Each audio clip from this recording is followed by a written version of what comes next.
Hi everybody, this is Burke Lyle, and right now we're doing an MLB podcast, and also this video will also be simulcast on YouTube. At this point now, I'm almost certain that that'll work for YouTube. So here we are. So today is October 17th. It is a beautiful fall day outside. I am recording live from Athens, Georgia. And so the Nationals are in the World Series. They swept the Cardinals in 4 straight. So, yesterday when I did a video on that, I was being biased. I was fired up.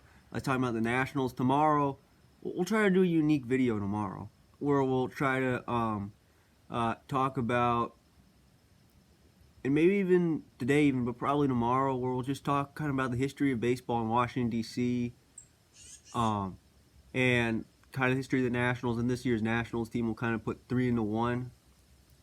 So that's what we'll probably get to tomorrow. And so now, right now we'll talk about the American League Championship Series. So the series is tied. The Astros have a 2-1 lead.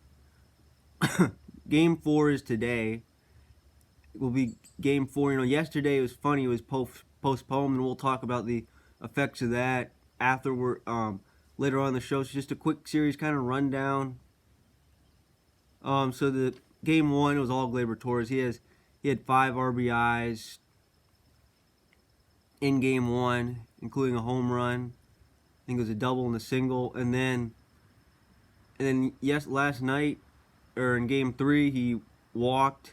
I think he walked twice and hit a home run. So if the series ended today, he would be Series MVP. That's who I would vote on for Series MVP, and he's probably on pace to be Series MVP if he can keep up what he's doing so far. So, point being, Game 1 was basically Gleyber Torres, and the Astros really didn't have anything on offense. Tanaka went 68 pitches in Game 1, and so the fascinating thing about it is he went 6 innings. He was so efficient. He was having a great game, and Aaron Boone took him out of the game. If it was a regular season, that would not happen. He probably just maybe even let him finish, but it's the playoffs. You have to think about the bullpen. You really have to manage. In the playoffs, guys are more likely to manage to a script than the regular season. And that's what they did. They said 6 innings, no matter no matter if he had thrown 100 pitches or whether it was 66. Personally, I would have left him in, let him keep going until he really ran into trouble. But that's not what happened. And then it really didn't matter. It was the Yankees game to win. So that's something I want to. So that'll be interesting to talk about later on with the bullpen usage. Game 2. What happened in Game 2 was similar kind of thing. So the Astros, I think they had the lead, and then it was Judge. I remember he had a 2-run home run. It was off of Verlander. So they had a 2-1 lead there. But the fascinating thing about that is James Paxton, he got just 7 outs. I mean, he had 50 pitches at the time, something like that. So again, not the most efficient outing in the world. If it was a regular season, again, you just let him work through it. You have a lot to work for, but it's 1-1. What you're thinking is, he's going to get into trouble. Things are about. I apologize. I'm and coughing a lot recently. But the point was, where was I? Okay, it's back to where I was. So the regular season, you let him work through the trouble. Say, okay, just maybe he can have a decent outing. But here, you're worried about they're gonna get to him. It could get worse. Time to do bullpenning. That's what they did. They used 9 pitchers in Game 2, and it was basically a bullpen type game. And that's the thing about the Yankees. Very bullpen dependent. You think about the 3 teams left. Nationals, they're kind of the opposite of the Yankees who are in the World Series. You talk about the Astros. Of the 3 teams left, the Yankees have probably by far the best bullpen and are by far the most bullpen dependent. The Astros and Nationals, they're kind of old school. The Nationals have 4 starting pitchers that they can rely on. And where the Astros have 3, we don't know if they have a 4th starter. I guess we'll find out. The Yankees really have do they even have one starter that they can completely rely on? They don't have a starter that can carry them a game. They don't have anything close to a Verlander, Scherzer, Cole, Strasburg, whatever. What they are is, okay, starter. They're almost Royals-like in that sense. Okay, go 5 or 6 innings, good job, bullpen time. Or even, they'll probably even go to the bullpen before that. They are a lot closer to what the Brewers are, or what the A's were a year ago. They're a lot like, they seem a lot like the Rays in that sense. Or they're completely bullpen dependent. In fact, I wouldn't be shocked if in this series, which it would have been Game 4, where they go completely bullpen, like they are almost on the same level as the Rays. They are much, much closer to a Rays level. I think they have better starting pitching than the Rays, because I think their starting pitchers are healthier and could give them length. Tanaka, to be honest, I think he could have gone 7, 8, maybe even 9 innings. But that's not what Boone had in mind. Paxton could have gone deeper, for sure. And Severino, if he was efficient, who knows how deep he goes, really. So, the Yankees, I think they have somewhat reliable starting pitching, but just nowhere near. I mean, if you had to rank starting pitching rotations of teams left, Astros, Nationals, Yankees, in order. Nationals number 1, obviously. Then Astros 2, then 3. It's not that hard to rank at all. And then, in terms of if you want to rank the bullpens of teams left, Yankees 1, Astros 2, Nationals 3. That's probably what it is right now. So that's basically what they did in that game. Game 2 is all bullpenning, kind of mixing and matching.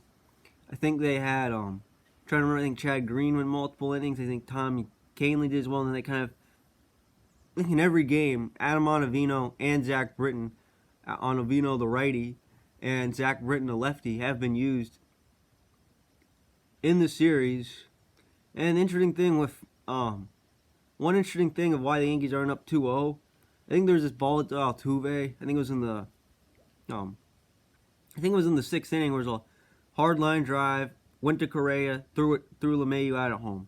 If that doesn't happen, the Astros probably lead 2 games, or the Yankees probably lead 2-0. That was a very critical play in that game, that throw home.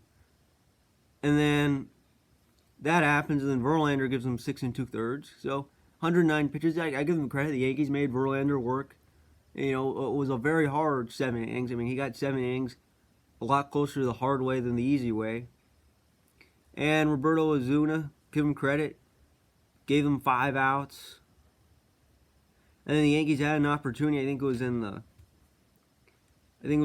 top of the 11th. Gary Sanchez, runners on first and second in scoring position. They didn't do that. Didn't capitalize. So then it was Carlos Correa. He stepped up, and he hit the walk-off home run. So you look at that, the walk-off home run. And granted, Correa's not having a very good postseason in general. But just that home run, I think that's the type of home run that can give you momentum in a series. For sure. That's why the Astros lead 2-1. If Correa doesn't hit that home run, maybe things are different. If you think about it this way, and we'll get into detail of Game 3. But it's possible if the Yankees execute, maybe they're up 3-0. I mean, there might just be a few swings of the bat away from being up 3-0. I mean, it's been, Game 2 is close and Game 1. Sure, the Astros won Game 3, they won 4-1, but that game could have been very different if they could have just executed. So we'll see. I mean, you can say all sorts of things. The Yankees could have led 2-1. The Astros lead 2-1. Yankees lead. There's all sorts of things. It's sort of like that Brewers-Dodgers series, where a series of what-ifs. What if we could have done this? Oh, we could have done that. Oh, if we didn't do this or we didn't do that. All those type of things where you think back and, wow, that series could have gone either way. And this series, I think it's starting to look that way for sure. So, so moving on to Game 3. It's kind of an interesting thing. Going into that game, before Severino, Tommy Kahnle, who I think was used twice, or I think in Game 2, had just as many innings as James Paxton pitched. So that's pretty hard to believe that they worked pretty much the same amount. And Chad Green, those were ranked number 2 on the team in innings pitched behind only Tanaka. So in Game 3, it was Cole versus Severino, and one of the big stories there was Giancarlo Stanton out of the lineup. He was battling a what was it? I think it was a quad strain. He's basically missed the entire season. And really, going into Game 3, third pitch of the game, Jose Altuve hits a home run on literally the third pitch of the game, and Severino has a 36-pitch first inning. So again, it was a long inning, and the Yankees were very lucky that the Astros only had one run, since they made them work. I think really when you decided, it was going to be a long inning, it was that Bregman at bat. He made it very long, and when you make a starter throw that many pitches in one inning, they're not going to last long in general. I mean, that was a very inefficient start. It sure was, making somebody throw 36 pitches in innings. I mean, they made Severino work. And here's one thing about the Yankees. They had runners on first and second, no outs. I mean, Aaron Judge hit that beautiful opposite field single. It was a complete shift. What they're doing is they're playing, I think it's the third baseman, shortstop, second baseman on the left side of the infield. Wide open shift. Yet, the bases were loaded, and you know what? The Yankees failed to score in that inning. And that was something that happened all day long. The two trends of the game. So in this side note, Reddick leads off the second of a home run, and Severino still has to work. 62 pitches through 2 innings. So another long inning, 26 pitches in an inning, that's a lot. So when you think about it, 62 pitches through 2 innings. You're not gonna have a full start there. You're just gonna, your start's gonna be cut short for sure. No question. And then the Astros once again in that second inning, they had runners on first and second. Another long inning. How about, and here's the thing about Garrett Cole in this game is, Garrett Cole, remember how great he was against the Rays and towards the end of the regular season? Well, at that point in time, he was nothing like what we might expect of Garrett Cole. He was inefficient, had a lot of walks. He ended up having 6 walks in the game. He had 6 walks. And he just had trouble getting through. If you think about it, the bases loaded. Things could have changed. Maybe the Yankees get a hit here. Maybe they get a hit there. Home run there. Maybe they score 6 runs in that game 3. And that's what I was talking about a minute ago. And you think about the 4th inning, he had back-to-back walks of 2 outs. DJ LeMahieu up. I think he had 2 hits already. Flied out to the inning, and Severino settled down. Overall, he pitched fairly well, but at the end of the day, those just first 2 innings of just having to constantly work really just cost them a chance to really have a deep start. And this has been a problem throughout the playoffs for Severino. It happened in Minnesota, where the bad is too many base runners. The good, maybe navigating throughout, getting strikeouts. So we just don't have that complete version of Severino. And Severino overall is not really a dominant postseason pitcher. I think the only really good start he had was against the Indians. I think it was Game 3 in the ALDS back in 2017. But for the most part, really just has trouble getting through innings. And that's what happened. So for now, Severino needs to... So, something to watch. If he gets another start this series, that's a big if. He needs to be more efficient. He needs to just figure out a way to put it all together. That's what he has to do. So anyways, 4th inning, that's what happened. And then, here's the scary thing in the 5th. So Encarnacion of 2 outs hits a double and Torres walks. And Didi Gregorius barely missed a home run. I mean, off the bat, the crowd was cheering. And watching the outfielder, you knew it's either going to be gone or he's going to make the catch against the wall. Didi missed giving the Yankees a 3-2 lead by probably that much. And you think about it. Think about all those opportunities they had to capitalize. Maybe 3 big hits, they score 7-8 runs. And that was something they were able to do against the Astros 2 years ago in New York. In the ALCS was score those big runs. Get a bunch of hits. Again, it's almost 3-2. And what I was talking about earlier. Maybe Didi hits that home run. Maybe it somehow gets out. Maybe the Yankees capitalize in Game 2. Lock down bullpen. Maybe the Yankees do lead 3-0. It's like the Dodgers-Brewers series last year. I could go on all day about that Dodgers-Brewers series, about what could have happened and what didn't happen. But that's for another day. So, again, all these opportunities. And then by the seventh inning, they used kind of good fundamentals to take a 4-0 lead. So here's what happened. Hit and run by Altuve. Hit and runs, you rarely see them. I mean, they're what I've heard people say, and, my age of watching baseball was really the 2010s. It really gets, hit and runs have gone way down over the years. They're not a thing anymore. Well, guess what? That put runners on first and third. And then Springer did something remarkable. He got caught in a rundown, but somehow he turned something. And then runners on first and second, and then a wild pitch, sacrifice fly. That's how you score 4 runs. That's how you score 2 runs in an inning. So they score the runs. 2 solo home runs, wild pitch, sacrifice fly. While runs are harder to come by for them, they took advantage of mistakes like that, and they ended up winning 4-1, and they lead 2-1. So the Yankees, looking back, that's a game they could have won. All those missed opportunities. Think about it, bases loaded. In the first, I think, all those walks, not capitalizing. Garrett Cole for the first time. Remember that pitcher who struck out 25 against, he struck out 25 against the Rays, who you can go back and think, oh, Garrett Cole pitching 8 innings, perhaps even 9. This game he had to really work for 7. And if he didn't become efficient, might have only been able to do 6. So that was the Garrett Cole that the Yankees was beatable. You know what? Garrett Cole was beatable that game. That's something that he's not been throughout the playoffs. Justin Verlander, he pitched well, but that was a win they could have had. So the Yankees almost beat both Cole and Verlander. They almost beat both of them. That's something that they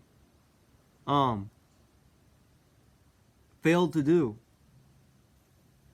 So looking back, the Yankees lost 4-1. Things go their way. That could have been a game where they win. Maybe they win. Since again the Yankees maybe that's a game they end up winning. 9-5 or whatever. Or 9-3 if things could have been different. So again, the Astros, and I'm not saying it's luck. Maybe that Gregorius flyout's somewhat luck. But just all those things the Yankees could have done. That's a game they could have won.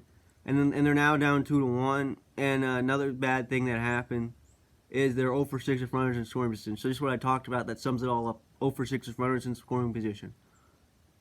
What if they would have been 1 for 6 or 2 for 6 for that matter? Maybe things look very different. So due to the rainout, there's a different starting pitching rotation. So what Game 4 was supposed to be originally, and if it was going to be played yesterday, it was kind of going to be like a bullpen game. The Astros would have started someone like Jose Urquidy, something like that, and maybe used Brad Peacock. Or it basically would have been more bullpen-oriented, not starting pitching-oriented. And Game 4 I thought was going to be kind of that slugfest. The Yankees would have done the same thing, would have been all-out bullpen. And I think that would have been the game the Yankees would have ended up winning. Now, things change. Since I thought Greinke was going to pitch Game 5, and my original prediction was the Yankees would leave going up 3-2. And they can still do that, but it's going to be much harder now. Since now you're down 2-1, you have Greinke, so it's Greinke, Tanaka, Paxton, Verlander. Game 5 will be tomorrow night. So I want to ask, do I agree or disagree with the rotation decisions? Well, here's the thing. I somewhat disagree. I might have sticked to the original plan. Since now, the Astros, instead of having Greinke in Game 5, or Verlander in Game 6 and Cole in Game 7, now they flip-flop things. So now you have Greinke tonight, and Verlander, who would have pitched on Friday or would have pitched on Saturday on 6 days rest, is now on or 4 days 5 days rest is now tomorrow would be on normal rest. And then if there's a game 6, you might debate bringing back Cole on short rest, and then doing that bullpen, your quitty, whatever like game, 4 starter. So that's the decision the Astros have to make. And what could go wrong is Garrett Cole's, like, remember Verlander on short rest? They tried to get the series out of the way. Well, instead of having Garrett Cole back in Game 5, you use all of your best starting pitching, and good luck trying to beat the Yankees without a reliable starting pitcher. I mean, good luck. That's a possibility too. So that's the interesting thing right now. So the rainout is kind of both good and bad. I think it benefits the Yankees more than the Astros. Since the Yankees, they knew their bullpen day was coming. It was supposed to be yesterday. And tonight would have been Game 5. Tanaka would have pitched tonight against Greinke. Well, that all changes. Since now you have Tanaka pitching, and your bullpen got a day worth of rest. So they got another bonus day of rest. So if Tanaka, maybe do the same form they did in Tanaka, just no matter how efficient, just give us 5, maybe 6 innings. Okay, bullpen, it's yours now. And then, so they have an extra day of rest. But the bad thing is, if the series goes to 7 or even 6, they'll have to play. You lose that rest day that you would have had tomorrow. So now you end up playing you have to play 4 games in 4 days if this series is going the distance. So the Astros strategy is, if they can win with Greinke tonight, if Greinke improves, and they win tonight, Verlander can send them to the World Series. That's what I think what happens. Just again,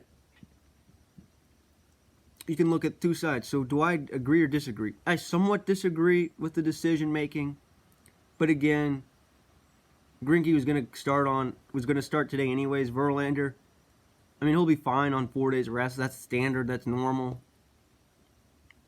I think the downside is bringing Cole back. For the Yankees, this was very much a positive. Their bullpen gets an extra day of rest, and you think it's Greinke.